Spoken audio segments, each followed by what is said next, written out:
Hello students. So, we are meeting again for the subject quantitative techniques for managers in the second semester of MBA in AKTU. I am Dr. Anurag Srivastav and today we will be discussing about decision making under the environment of uncertainty. कुछ sessions हम लोग cover कर चुके हैं इस topic के ऊपर. Introduction देखा था, what is the meaning of decision theory, that we had understood, what is the process of decision theory, all such things we have already seen, and we have seen that decision making can be done under 3 different environments. या फिर ये कह सकते हैं कि जब हमें decision लेना होगा, डिसीजन लेने के लिए हमें इंफॉर्मेशन चाहिए, तो information may be available with certainty. With certainty means that 100% information about the decision making situation or the problem under hand is available. ये जो सिचुएशन है ऐसा होना काफ़ी रेयर होगा ऑब्वियसली, क्योंकि डिसीजन जो कि आपको फ्यूचर में लेना है उसके बारे में 100% information is just you can से अ थ्योरेटिकल पॉसिबिलिटी. लेकिन फिर भी जब इंटरनल डिसीजंस ऑर्गेनाइजेशंस में लिए जाने हैं, जब रूटीन डिसीजंस लिए जाने हैं, ऐसे डिसीजंस लिए जाने हैं जो आप पहले भी ले चुके हैं, वहाँ पर हम मोर और लेस सर्टेन हो सकते हैं, और वो होगा decision making under the environment of certainty. Obvious सी बात है कि जब सर्टेन होंगे कि हम क्या करेंगे और उसका आउटपुट या आउटकम क्या आएगा, तो वहाँ पर डिसीजन लेना आसान हो जाएगा. एक एक्सट्रीम ये था. दूसरा एक्सट्रीम है जो आज हम लोग देखने जा रहे हैं, that is the decision making under the environment of uncertainty. तो certainty means 100% information is available and uncertainty means no information is available. अब बिल्कुल इन्फॉर्मेशन अगर है ही नहीं तो डिसीजन कैसे लेंगे. लेकिन फिर भी ये कहा जा सकता है कि अगर इन्फॉर्मेशन नहीं है, मे बी तब भी डिसीजन मेकिंग कंपैरेटिवली आसान हो सकती है, रिजल्ट चाहे जैसा भी है. सर्टेनिटी है, वहाँ पर डिसीजन मेकिंग आसान होगी और आप सर्टेन होंगे रिजल्ट क्या आएगा. लेकिन जब आपके पास कोई इन्फॉर्मेशन प्रोसेस करने को है ही नहीं, तो इसका मतलब है कि देयर इज़ नो कन्फ्यूज़न, आप कह सकते हैं मे बी यहाँ ऐसे केसेस में. और इस तरह की सिमिलर चीज़ हम लोग देखेंगे भी, सिक्का उछाल करके भी आप डिसाइड कर सकते हैं कि क्या करना है जब आपको कुछ मालूम ही नहीं है कि आउटकम क्या निकलना है. There is 100% loss of information और नो इन्फॉर्मेशन इज़ अवेलेबल. हालांकि ये सिचुएशन भी बिल्कुल ऐसी, ये भी थ्योरेटिकल पॉसिबिलिटी है कि बिल्कुल इन्फॉर्मेशन ना हो, कुछ ना कुछ इन्फॉर्मेशन तो आपके पास होगी. फिर भी ये देखेंगे. हाँ, रिस्क वाली जो सिचुएशन जो हम लोग कवर कर चुके हैं, वहाँ पर थोड़ा लंबा प्रोसेस था, वो हम लोगों ने समझा कैसे किया था. तो अनसर्टेनिटी में हम लोग क्या करेंगे ये देख लेते हैं. Decision making under the environment of uncertainty. Risk के केस में जो हमको मालूम था कि क्या प्रोबेबिलिटीज़ हैं अलग अलग आउटकम्स की या अलग अलग स्टेट्स ऑफ नेचर की, अकरेंस की क्या प्रोबेबिलिटीज़ हैं वो पता थी. कैसे पता थी? क्योंकि हमारे पास हिस्टोरिकल डेटा था. तो हमें ये मालूम था कि जो भी अलग अलग 4, 5, 10 जितने भी स्टेट्स ऑफ नेचर हैं या जितने भी अलग अलग आउटकम्स हो सकते हैं हमारे डिसीजंस के, उनके अकरेंस के चांसेस क्या हैं, हिस्टोरिकली हम पता कर सकते थे. यहाँ पर हिस्टोरिकल डेटा अवेलेबल ही नहीं है. आप ऐसा डिसीजन ले रहे हैं जो पहले कभी नहीं लिया गया है. You are taking a non programmed decisions, that we can say. Then that means expected pay off जो है वो आप कैलकुलेट नहीं कर सकते हैं, क्योंकि एक्सपेक्टेड पे ऑफ कैसे निकाल रहे थे हम लोग, या एक्सपेक्टेड मॉनेटरी वैल्यू कैसे निकाल रहे थे, या रिग्रेट टेबल्स के केस में हम लोग एक्सपेक्टेड अपॉर्चुनिटी लॉस निकाल रहे थे using the probabilities. We do not have the probabilities, we do not have any historical data. तो इसका मतलब है आप पे ऑफ भी कैलकुलेट नहीं कर सकते हैं. तो एज एन एग्जाम्पल, कई सारे एग्जाम्पल वैसे हो सकते हैं नॉन प्रोग्राम डिसीजंस के. Introduction of an absolutely new product in the market. ऐसा प्रोडक्ट जो कि पहली बार आप लेकर के आ रहे हैं, उससे मिलता जुलता प्रोडक्ट भी शायद पहले नहीं कुछ आया है, और आज के मार्केट प्लेस में और आज के ऑर्गेनाइजेशंस में आज का जो एनवायरनमेंट चल रहा है, इसमें इस तरह की चीज़ें काफ़ी ज़्यादा हो रही हैं. एनवायरनमेंट बहुत डायनेमिक है, तो नई चीज़ें लोग कर भी रहे हैं, उसके बारे में कोई प्रेसिडेंस अवेलेबल नहीं है. तो फिर वहाँ पर डिसीजन लेना, लेकिन ऑब्वियसली आपके पास इन्फॉर्मेशन नहीं है तो कैसे लेंगे ये समझना की ज़रूरत होगी, और यहाँ पर हम लोग देखेंगे. The choice now of a course of action depends largely upon the personality of the decision maker और the policy of the organisation. तो अब जो है, जब कुछ इन्फॉर्मेशन हमारे पास नहीं है, इन्फॉर्मेशन जब नहीं है तो हम उसको असेस कैसे करेंगे, असेस करने का कोई सवाल ही नहीं उठता है. जब इन्फॉर्मेशन की प्रोसेसिंग होगी, इन्फॉर्मेशन की एनालिसिस होगी, तब हमारे पास कुछ टूल्स होंगे. जैसे कि रिस्क के केस में, डिसीजन मेकिंग अंडर रिस्क के केस में हमने कुछ टूल्स स्टडी किए थे कि कैसे हम लोग डिसीजन लेंगे. लेकिन अगर कोई इन्फॉर्मेशन अवेलेबल ही नहीं, तो ये पूरी तरह से अब डिसीजन मेकर के ऊपर है या फिर ऑब्वियसली ऑर्गेनाइजेशन की पॉलिसी के ऊपर है कि डिसीजन कैसे लिया जाए। फॉर एग्जांपल ऑप्टिमिस्टिक है तो उस हिसाब से अप्रोच हो सकती है, पेसिमिस्टिक है तो वैसी अप्रोच हो सकती है। तो in the same situation an optimistic person may decide one thing and a pessimistic person और an organisation also a cautious organisation may be deciding something entirely different. And obviously ये चीज़ हमें ध्यान रखनी है कि डिसीजंस जो हैं वो सही और गलत उसको जज करना थोड़ा सा ट्रिकी होता है। किस तरह से हम जज करेंगे कि कौन सा डिसीजन सही है, कौन सा गलत है।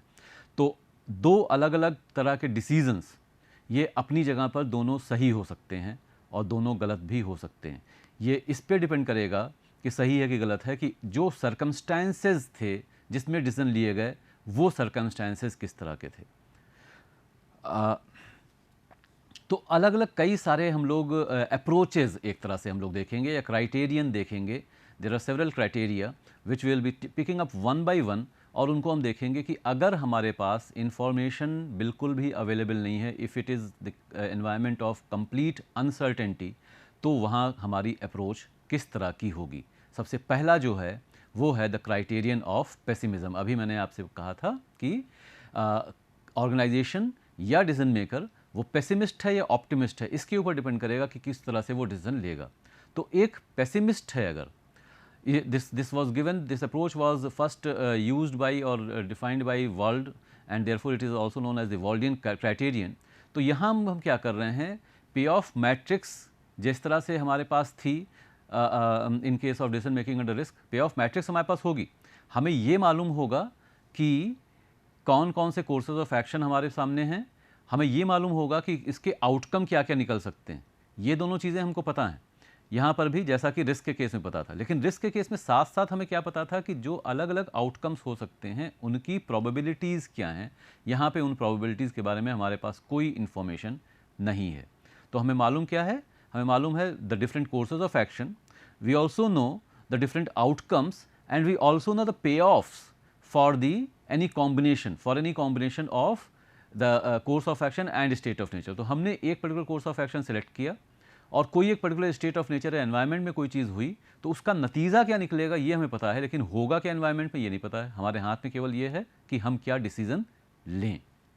तो जो पे ऑफ मैट्रिक्स है उसमें determine the lowest outcome for each alternative. ये जो इंडिविजुअल यहाँ पर जो डिसीजन मेकर है या जो ऑर्गेनाइजेशन है वो हम मान करके चल रहे हैं कि ये पेसिमिस्ट है। तो पेसिमिस्ट क्या सोचेगा, पेसिमिस्ट ये सोचेगा कि हमने कुछ भी किया, हमने सपोज़ थोड़ा सा सिमिलर अगर क्वेश्चन लें, जैसे कि हम लोग बात कर रहे थे ग्रोसर की, तो ग्रोसर है या कोई भी है, उसको मालूम है 13 से बीच की 18 के बीच की डिमांड होनी है। अब वो ये देखेगा कि अगर हम 13 का कोर्स ऑफ एक्शन सेलेक्ट करेंगे, उस केस में हमारे पास क्या क्या आउटकम्स हो सकते हैं। अगर डिमांड 14 की हुई, अगर 15 की हुई, 16 की हुई, 17 की हुई, 18 की हुई, तो उसका आउटकम क्या निकलेगा। और क्योंकि वो पेसिमिस्ट है तो वो ये मान करके चलेगा कि भाई बुरा से बुरा क्या हो सकता है ये देखना है और उसको अवॉइड करना है। पेसिमिस्ट हमेशा ये देखेगा कि हम अगर कुछ भी करने जा रहे हैं तो उसमें वर्स्ट क्या आउटकम हो सकता है, और जो वर्स्ट वो उसके लिए प्रिपेयर्ड रहता है। पेसिमिस्ट जो है वो ये देख रहा है, सोच रहा है कि क्या वर्स्ट हो सकता है, उसको अवॉइड किसी तरह से कर लिया जाए। तो determine the lowest outcome for each alternative, और उसके बाद हमें चूज़ क्या करना है, उसमें से जो बेस्ट अल्टरनेटिव अब है, यानी कि जो लोएस्ट वैल्यूज़ आ रही हैं उसमें से जो बेस्ट है उसके करस्पॉन्डिंग जो अल्टरनेटिव है वो हम चूज़ कर लेंगे। तो एग्जाम्पल लेकर के इसको समझते हैं।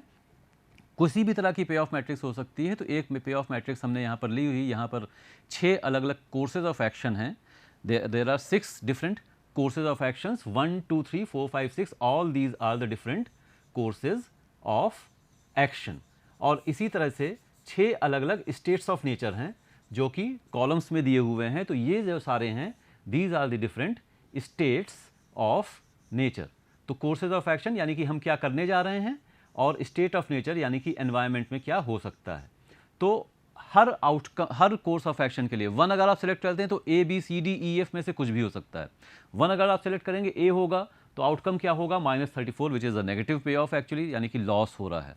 अगर B हो जाता है, आपने किया वही, आपने कोर्स वही सेलेक्ट किया, लेकिन B हो जाता है तो फिर उससे बेटर है, लॉस अभी भी हो रहा है लेकिन उतना लॉस नहीं हो रहा जितना A के केस में हो रहा था।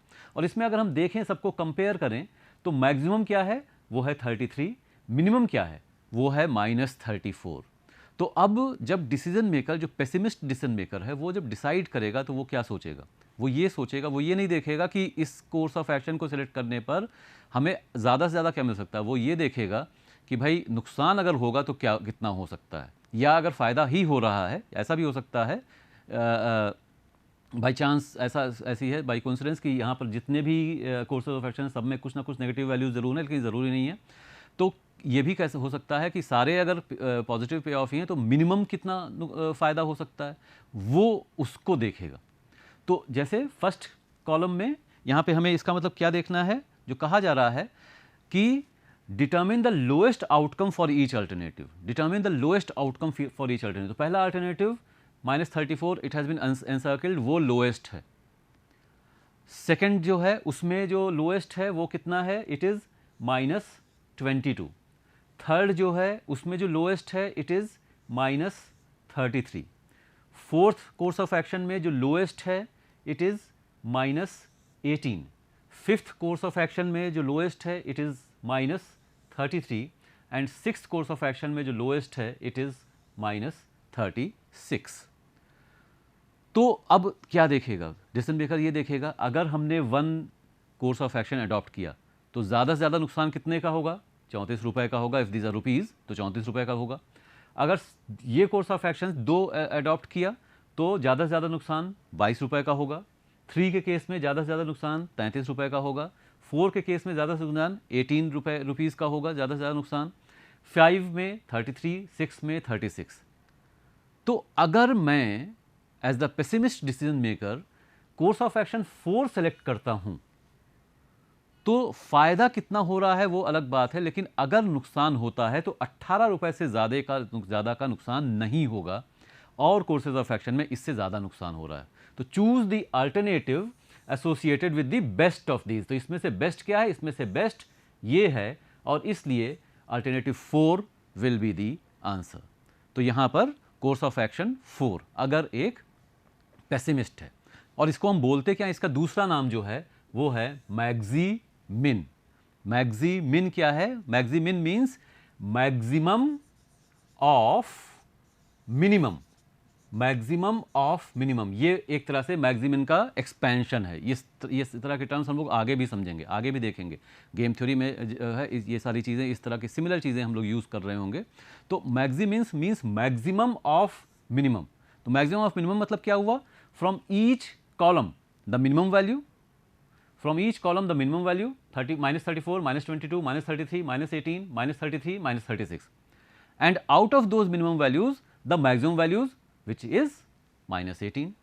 तो maximum of minimum, this is the Maximin criterion, this is the criterion of pessimism, also known as the Waldian criterion. तो अगर इस अप्रोच को फॉलो करेगा डिसीजन मेकर तो वो कोर्स ऑफ एक्शन 4 इस केस में सिलेक्ट करेगा। The criterion of optimism, मैक्सिमैक्स, criterion of optimism. अब जो डिसीजन मेकर हमारा है वो ऑप्टिमिस्ट है भाई, पेसिमिस्ट नहीं है, ऑप्टिमिस्ट है। सजेस्टेड बाय लियोनार्ड हर्विज, उन्होंने इसको सबसे पहले प्रपोज किया था कि इस तरह से की अप्रोच भी हो सकती है। Determine the best outcome for each alternative and select the alternative associated with the best of these. तो अब ये देख लीजिए यहाँ पे क्या है, ये ऑप्टिमिस्ट है डिसीजन मेकर। तो ऑप्टिमिस्ट है, अगर हम लोग ऐसे ही फिर से मैट्रिक्स देखें तो अब क्या कर रहा है, ये डिटरमिन द बेस्ट आउटकम। अब ये नहीं सोच रहा है कि अगर हम कोई पर्टिकुलर काम करेंगे तो उसमें नुकसान कितना होगा। ये वो डिसीजन मेकर है जो लॉटरी का टिकट खरीदेगा तो कहेगा पहला इनाम मेरा ही होगा, ऑप्टिमिस्ट है। तो सबसे बढ़िया क्या हो सकता है भाई, कोर्स ऑफ एक्शन अगर 1 सेलेक्ट किया तो सबसे बढ़िया क्या हो सकता है, ये बेस्ट आउटकम है। तो हम यही मान करके चलेंगे यही मिलेगा, बाकी चीज़ें क्यों मिलेंगी हमें, ऑप्टिमिस्ट हैं हम। अगर कोर्स ऑफ एक्शन 2 सेलेक्ट करता है तो बेस्ट क्या हो सकता है, इट इज़ 11 नाउ। अगर एक और चीज़, अगर मान लीजिए किसी पर्टिकुलर कॉलम में सारी नेगेटिव वैल्यूज़ हैं तो यानी कि लॉस ही लॉस हो रहा है, तो ये मान करके चलेगा एक ऑप्टिमिस्ट डिसीजन मेकर कि मिनिमम लॉस कौन सा है। ठीक है, तो ऐसा इस केस में नहीं है लेकिन मिल सकती है हमें ऐसी सिचुएशन। 3 के केस में क्या हो रहा है, जो बेस्ट है इट इज़ 30। 4 के केस में बेस्ट क्या है, इट इज़ 29। 5 के केस में बेस्ट इज अगेन 29 और 6 के केस में जो बेस्ट है वो है 35। तो मैक्सिमिन जैसे था वैसे मैक्सिमैक्स में क्या हो गया, मैक्सिमम ऑफ मैक्सिमम। तो पहले हमने हर कॉलम का मैक्सिमम निकाल लिया और इसमें मैक्सिमम क्या है, इट इज 35। तो मैक्सिमम ऑफ मैक्सिमम, पहले तो ये देखेंगे कि पहला ऑप्शन सेलेक्ट किया तो बेस्ट क्या मिल सकता है, दूसरा सेलेक्ट किया तो बेस्ट क्या मिल सकता है, तीसरे में बेस्ट क्या मिल सकता है, चौथे में, पांचवें में, छठे में, जितने भी हैं सब में बेस्ट क्या मिल सकता है। अब उसमें भी बेस्ट क्या हो सकता है, एक तरह से हम ये कह सकते हैं इसका मतलब कि हमने पूरे पे ऑफ मैट्रिक्स में जो मैक्सिमम वैल्यू है वो सेलेक्ट कर लिया, उसके बेसिस पर जो भी उसका करस्पॉन्डिंग कोर्स ऑफ एक्शन है वो सेलेक्ट करेंगे। तो अब जो डिसीजन मेकर है वो यहाँ पर जो ऑप्टिमिस्ट होगा वो course of action, same situation है, सेम पे ऑफ मैट्रिक्स है जो कि मैक्सिमिन के इस केस में हमने देखी थी यहाँ पर, लेकिन अब वो क्या सेलेक्ट कर रहा है, कोर्स ऑफ एक्शन 6 सेलेक्ट कर रहा है। जैसा मैंने ये ध्यान रखेंगे कि दोनों ही डिसीजन मेकर, उनका जो अपना माइंडसेट है या ऑर्गेनाइजेशन की जो अप्रोच है या डिसीजन मेकर की जो अप्रोच है उस पर डिपेंड कर रहा है। इसमें सही और गलत का जजमेंट यहाँ पर नहीं कुछ होगा, दोनों ये डिपेंड इसके ऊपर कर रहा है, हाँ क्या आपकी अप्रोच, आप चाहते क्या हैं, उसके बेसिस पे सही और गलत होगा। तो कोई ऑप्टिमिस्ट है उसको आप कह दें कि नहीं वो ये नहीं ये सेलेक्ट करेगा या कोई और सेलेक्ट करेगा तो वो गलत हो जाएगा।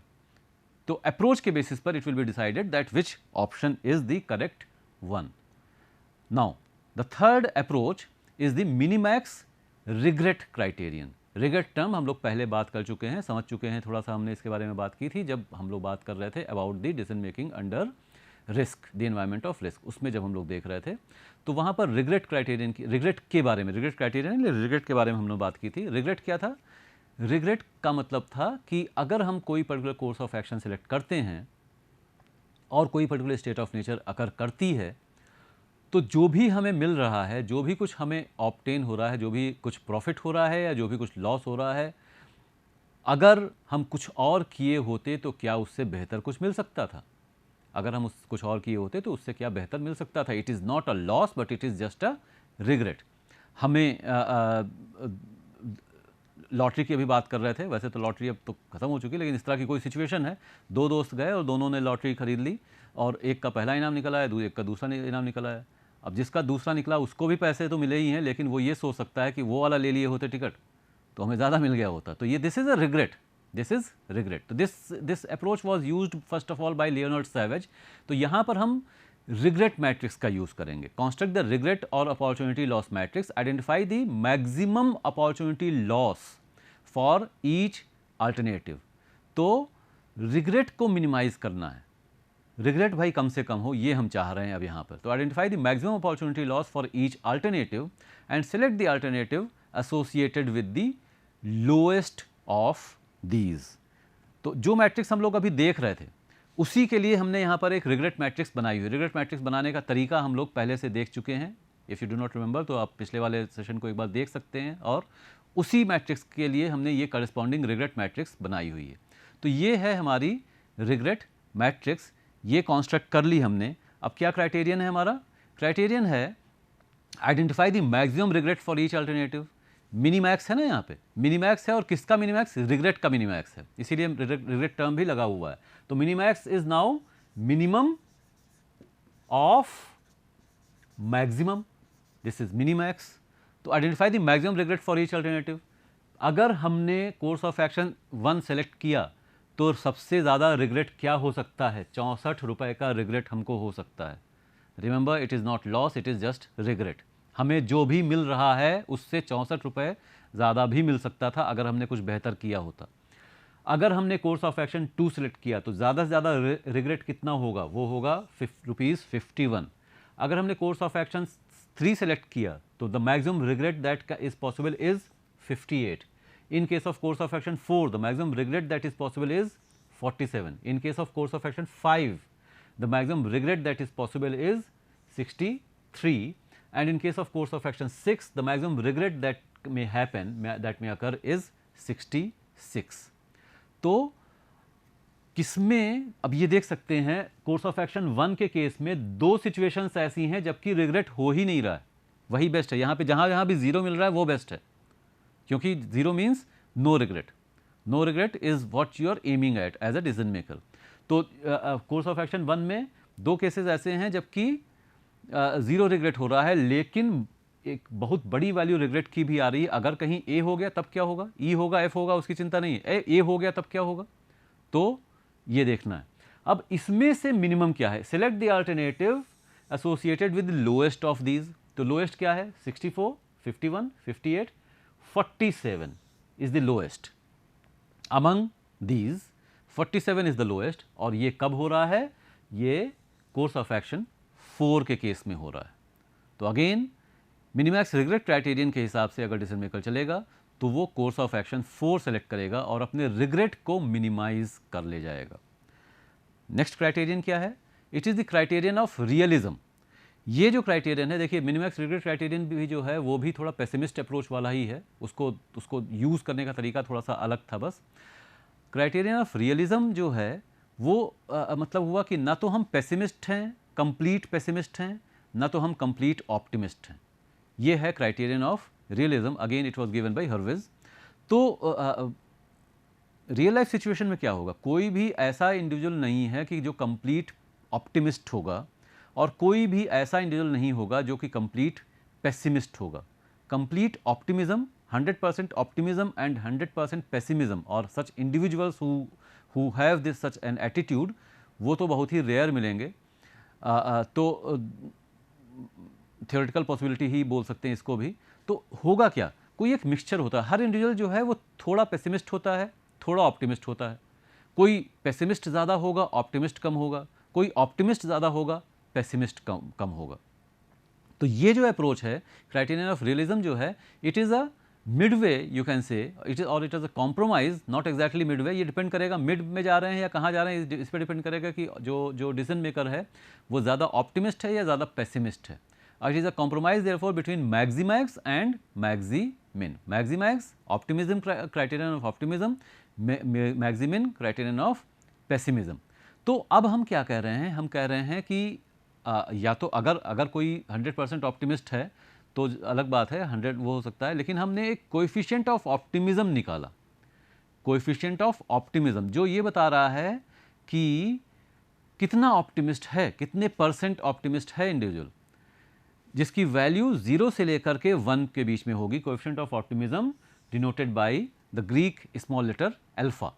तो अल्फा जो है इसको हम लोग यूज़ कर रहे हैं for representing the coefficient of optimism, और इसकी वैल्यू 0 से 1 के बीच में होगी। 0 का मतलब हो गया कंप्लीट पेसिमिस्ट, 1 का मतलब हो गया कंप्लीट ऑप्टिमिस्ट, 0.5 का मतलब हो गया कि बीच में बिल्कुल है, 0.5 से ऊपर है तो ऑप्टिमिस्ट ज़्यादा है, 0.5 से नीचे है तो पेसिमिस्ट ज़्यादा है।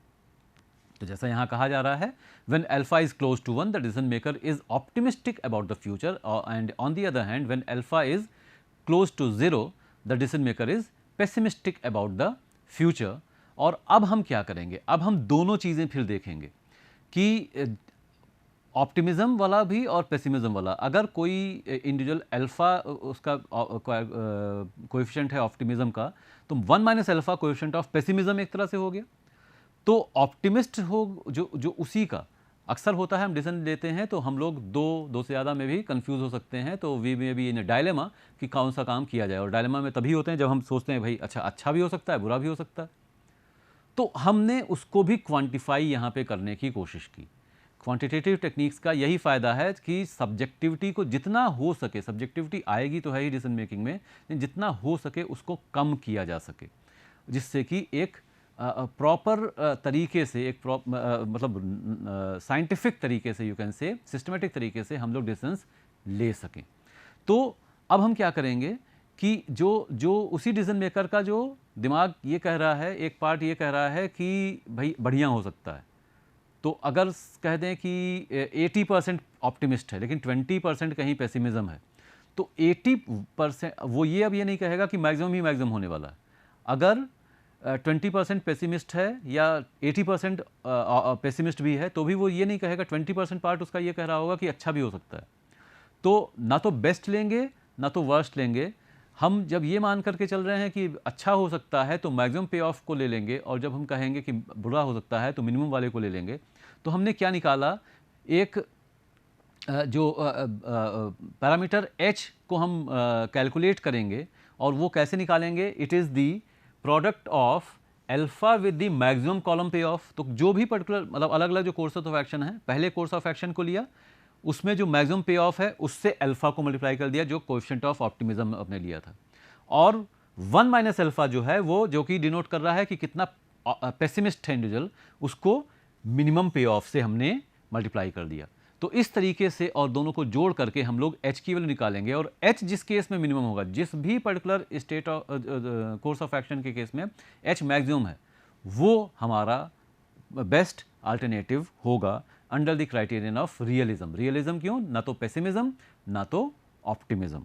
तो अगेन वही सिचुएशन, ये सेम मैट्रिक्स है, उसमें जो अलग अलग चीज़ों को हमने जरा सा कलर कर रखा है। क्यों कलर कर रखा है, हमने माना ये या तो दिया होगा या तो आपको एज्यूम करना होगा कि हमारा जो डिसीजन मेकर है वो कितना ऑप्टिमिस्ट है कितना पेसिमिस्ट है, उसका क्राइटेरियन, उसका जो कोएफिशिएंट ऑफ ऑप्टिमिज्म है अल्फा, उसकी वैल्यू क्या है। ये यहाँ पर 0.6 अगर दी हुई है, let alpha be equal to 0.6, 60% optimist 40% pessimist.